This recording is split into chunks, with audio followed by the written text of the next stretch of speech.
watching The Wash Daily. Today news, there's a couple of folks out in Western Mass who have had a strip club for a while, and they're looking to turn that strip club into a topless cannabis dispensary.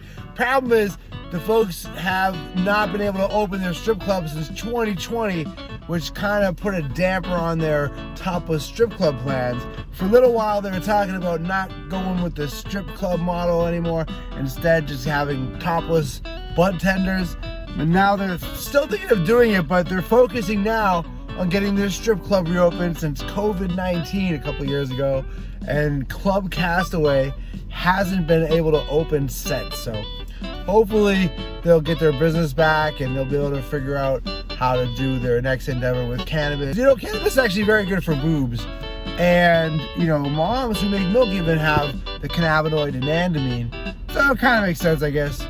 Also in news, it turns out that cannabis users, a lot of times, are actually older folks.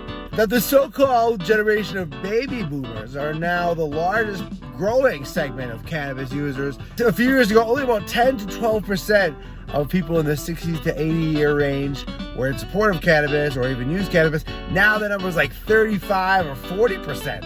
And the vast majority of folks in that age group are now looking to use cannabis, according to some reports.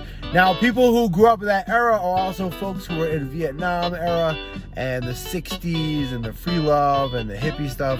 So it's almost maybe they're coming back to cannabis, and their parents were the first ones to have cannabis outlawed, and that group was really anti-cannabis because of the effects of stigmatization.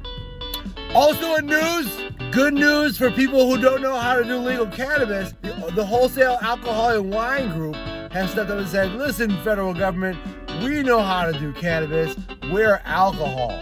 We'll control all of the cannabinoids, all the minor cannabinoids and major cannabinoids, and we'll tell you how to sell, package, and profit from cannabis, keeping anyone who's not a government-allowed operator to function in that market. So a lot of people are saying the worst thing you can do is put alcohol in charge of cannabis.